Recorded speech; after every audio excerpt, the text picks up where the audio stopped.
with us today, Gilbert.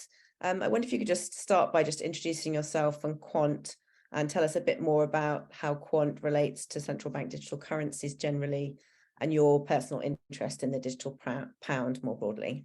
Hi, I'm Gilbert Verdian, CEO and founder at Quant. We're a blockchain infrastructure company, and we've been one of the pioneers in this space, helping establish blockchain standards with ISO TC307 in 2016, and creating protocols and our Overledger platform that solves interoperability for institution, central bank, and enterprise use cases. Very interested in CBDCs. Personally, it was a very early introduction to blockchain during my time in government in 2008 at the Treasury.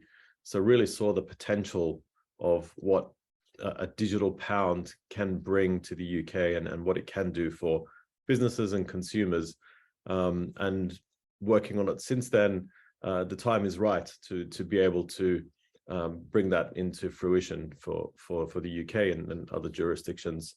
And what it really means for consumers and businesses, commercial banks and institutions is really the ability to have programmable money. And that really allows smart money to operate and take away a lot of the pain points that we have in a binary system, because money is quite binary, and it needs to evolve to keep up with the digital lives that we all have today and the digital world we live in.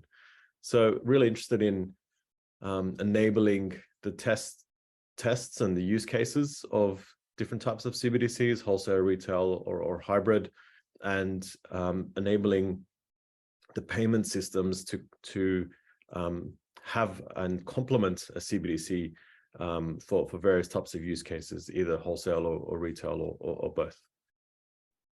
Fantastic. I mean, I think it's going to be so interesting to see how this evolves. And in particular, I wanted to ask you a bit about the prospects for implementation of central bank digital currencies around the world. I think we've got over 100 countries now doing different experimentations and pilots. What do you see coming down the pike? I think where we're heading is further innovation and experimentation, but complementing that with real world tests and not just relying on the theory or the paper exercise, and doing that in a kind of regulatory sandbox where actual usage and institutions and commercial banks and retail banks test what that looks like for them. And we're seeing a lot of examples of that with the work that's being led with the BIS and all the participating central banks, but also in smaller jurisdictions actually implementing this in production. And we're seeing very early results of that in various countries around the world. I think where it's heading is the bigger jurisdictions need to weigh up and balance the risk benefit and why a CBDC, what makes it different, what makes it unique. And we're kind of at the inflection point where they've done the economic research, they've tested a lot of the use cases either internally or with participants or with institutions directly, and now they want to really understand, well, what does that actually mean to the financial system that they're responsible for. So what we'll see in 2023 and in the next 5 years is the beginning of the implementation of CBDCs in various forms. And most jurisdictions would pick the right use case and the right type of CBDC that works best in their financial system. And with the help of the banks and the participants, they're going to collaboratively implement this and make it part of the financial system. And how do you think the arrival of CBDCs and new forms of money is going to change the way we actually transact? And what do you think is the wider implication of that? I think money is, in its current form, outdated. It's no longer able to keep up with the way we as a society operate so digitally. And we're very complex in terms of transacting between different parties. Even just doing your grocery shopping is a complicated thing today. But the evolution of money into a CBDC means it's programmable, and a lot of the a lot of the risk, a lot of the uncertainty, and a lot of kind of the manual barriers and the friction that we have today with a binary money system will go away, because you can automate that with the technology underpinning blockchain, such as smart contracts, and you can really tackle a lot of those complex things in a very seamless way. So businesses and consumers can put some logic behind how money should work, or how transactions should be completed, when it's completed.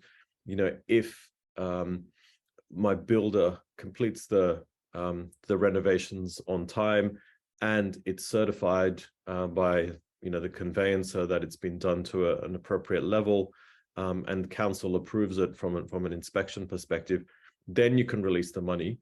Doing that transaction in the binary system is very complicated and quite manual, but you can automate that with smart contracts and a CBDC, and you take that complex equation and program it into money itself, whilst all parties are involved and they're participating, and that way you really get the benefit of automation by getting rid of all those complex workflows. Yeah, I think I'm going to see so much change, particularly in the public sector and the way things operate, which is going to be really, really interesting and hopefully drive a lot of efficiency. So looking forward to seeing how that evolves. And I know we've got a use case working group coming up in 2023, so we'll have a lot more discussion on that. Yeah. So just coming to Quant itself, and you're one of the originating members of the foundation. So what do you see as the benefits of being a member, either yourself as Gilbert or as Quant as a company? This is a large era of transformation, and as an industry, we're all working towards the same goal, and it's really enabling the implementation of digital assets within the financial system, and other systems as well, like healthcare, trade finance, supply chain, etc. What we need to do as an industry is work and collaborate to make this happen. You can't have one single person, one single company, or one single organization, like a university, for example, bringing this about. It's a joint effort. And so we as a company, and personally as well, have been involved by giving back and contributing to various initiatives, including standards through ISO. We're doing protocols with MIT and IATF, and also trade bodies and industry bodies like Digital Pound Foundation. And we're London based, and this is home for us, and this is a great way for us to bring that world experience back into the UK, contribute with our peers into policy thinking, into some of the use cases, for example, as you mentioned, and really be able to do this as a joint initiative, because it really needs the momentum of the industry to get behind it, to make this transformation happen. And we're very excited to be part of it, and we're very humbled to be able to be in this situation, to work with peers, and help government understand what this means, help policymakers derive the right policy, and really help with the technology and standards and our thinking, to make this a growth initiative for the UK, and that's what's happening. The government's understanding that this has a lot of potential, not just to transform the financial system, but to bring a lot of benefits and growth to the country, and we're very glad to be participating. Well, as you say, I think it's a collaborative effort. We need people with technology experience, business experience, payments experience, a lot of different types of knowledge and policy experience as well. So grateful to you for getting this Digital Pound Foundation off the ground in the first place and being a key part of it, and continuing to put your effort and your support behind it, and also for giving your time today. So thank you very much for being with us. Great. Thank you, Ellen.